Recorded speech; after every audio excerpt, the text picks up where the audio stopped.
दिवसभर गंभीर आरोप सरकारचे प्रतिनिधी तुम्ही आता आलेला काय परिस्थिती सर पुढे बघा सर. खरं अतिशय दुर्दैवी घटना काल रात्री या ठिकाणी घडली. जवळपास 7 जण या अपघातामध्ये मृत्युमुखी पावलेले आहेत. जवळपास 38-40च्या जवळपास जखमी आहेत. काही जखमींना उपचार करून घरी पाठवण्यात आलं. काही जखमी बाहेर प्रायव्हेट हॉस्पिटलमध्ये सुद्धा त्या ठिकाणी गेलेले आहेत. पण 7 जण या अपघातामध्ये मृत्युमुखी पडले. सायदला एक अजून रुग्ण आहे, तोही जरा गंभीर आहे. ते मी जाऊन त्याच्या भेट देणार आहे. पण झालेली दुर्घटना अतिशय दुर्दैवी आहे. सर्व जे मयत आहेत शासनाच्या वतीने त्यांना मदत जाहीर मुख्यमंत्री महोदयांनी आदेश केलेली आहे. 5 लाख शासनाच्या वतीने, 2 लाख बेस्ट त्या ठिकाणी देणार आहे, 7 लाख रुपये प्रत्येक मयताला आपण त्या ठिकाणी देणार आहोत. पण मी पुन्हा सांगेल की अतिशय दुर्दैवी अशी दुःखद अशी घटना या ठिकाणी घडलेली आहे. टेंडरिंग सिस्टीमवरती प्रशासन उपस्थित झाले. 10 दिवस झाले होते त्यांना जॉईन होऊन. हेवी व्हेकलचा अनुभव नव्हता तरी त्याच्याकडे बस देण्यात आली. कोण जबाबदार आहे आणि सरकार सिरियस कॉग्निजन्स निश्चित त्याच्या संदर्भामध्ये गांभीर्याने सरकारने दखल घेतलेली आहे. ड्रायव्हर त्याची सर्व मेडिकल झाली. तो कुठेही नशेमध्ये नव्हता, कुठे दारू प्यायला नव्हता. पण ट्रेनिंग होऊन आला आणि त्याच्या हातात बस देण्यात आलेली होती. हे खरं आहे. इलेक्ट्रिक बस होती, ऑटोमॅटिक होती. त्यामुळे त्याला मला असं वाटतं की त्याचा जजमेंट आलं नाही. त्याला गिअरची गाडी चालवायची सवय असं तो म्हणतो. आणि म्हणून मला वाटतं ही घटना घडलेली आहे. पण निश्चित या बाबतीमध्ये 10 दिवसाचा PC त्याला मिळालेला आहे, पोलीस कस्टडी मिळालेली आहे. त्या संदर्भामध्ये पोलीसही अधिक तपास करतायत. पण जो कोणी त्याच्यामध्ये दोषी असेल त्याच्यावर कारवाई केली जाईल. भाऊ, एक महत्त्वाचा प्रश्न आहे की ज्या बेस कर्मचाऱ्यांना कामावर घेतलं जातं अधिकृतरित्या, त्यांना जी ट्रेनिंग दिली जाते तीच ट्रेनिंग ह्या कंत्राटी कर्मचाऱ्यांना सुद्धा दिली जाते का? तेवढाच वेळ द्यायचा असतो का? मला वाटतं ट्रेनिंग दिली जात असेल. आता या संदर्भात मला माहित नाही, माझा हा विषय नाहीये. पण मला तसं निकष आहे स्पष्ट होत आहे कारण त्याचं जॉईनिंग 1 डिसेंबर आहे आणि 10 डिसेंबरला तो तसा काही निकष म्हणून आहे. मला असं वाटतं की या संदर्भामध्ये सखोल चौकशी करण्याचे आदेश माननीय मुख्यमंत्री महोदयांनी या ठिकाणी दिलेले आहेत आणि चौकशी सुरू आहे.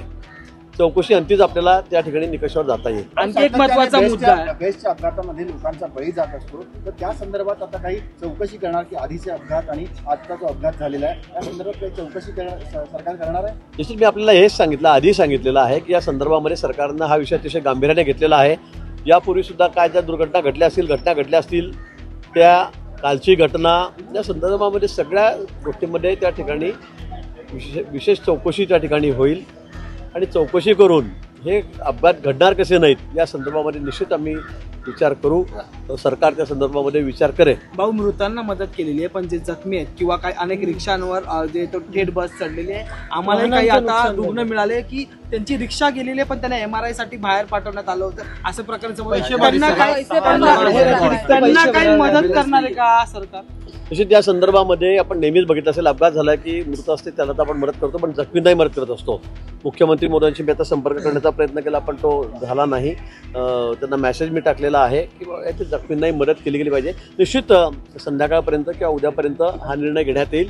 जखमींनाही, जे गंभीर जखमी आहेत त्यांनाही मदत करू, जे किरकोळ जखमी आहेत त्यांनाही शासनाच्या वतीने मदत करण्यात येईल. विरोधकांकडून 10 लाख द्यावी अशी मागणी केली होती. विरोधी पक्षाचे आमदार येऊन गेले होता.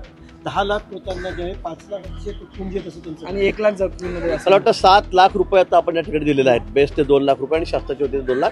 खरं म्हणजे याचे निकष ठरलेले आहेत तरी त्याच्या बाहेर जाऊन अजून आपण जास्त मदत या ठिकाणी मयतांना या ठिकाणी त्यांच्या नातेवाईकांना केलेली आहे. खरं म्हणजे ही मदत म्हणजे तुटपुंजीच आहे कारण जीवाची कुठेही किंमत नसते माणसाच्या. 5 आणि 7 आणि 10 लाख किती म्हटली तरी ती काही किंमत नाही त्याच्या जीवाची. पण एक आधार म्हणून त्याला शासनाकडून मदत केली गेलेली आहे. आणि मला असं वाटतं की विरोधकांनी या संदर्भामध्ये राजकारण करू नये. पण आपण एक सत्तेमध्ये होतात त्यावेळेला आपण काय केलं, काय दिलं हे आपण बघितलं पाहिजे.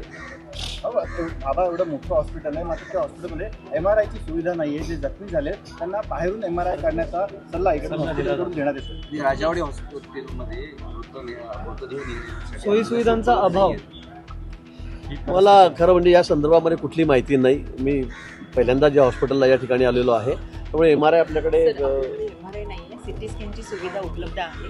जेवढे पेशंट ॲडमिट झाले ज्यांना गरज होती त्या सगळ्यांचं आपण CT स्कॅन करून घेतलेला आहे. सगळ्यांचे रिपोर्ट्स नॉर्मल आलेले आहेत. फक्त एक पेशंट आहे की ज्याला MRIची आवश्यकता होती. काही न्यूरोलॉजिकल प्रॉब्लेम्स आहेत का ते रूल आउट करायचे होते. पण आपण पेशंटच्या सर्व नातेवाईकांना इन्स्ट्रक्शन्स दिलेले आहेत की कोणाकडनंही कुठल्याही प्रकारची म्हणजे पैशाची मागणी करण्यात येणार नाही आहे. हॉस्पिटल रुग्णालयातर्फे सर्व सोयी सुविधा आम्ही मोफत देत आहोत.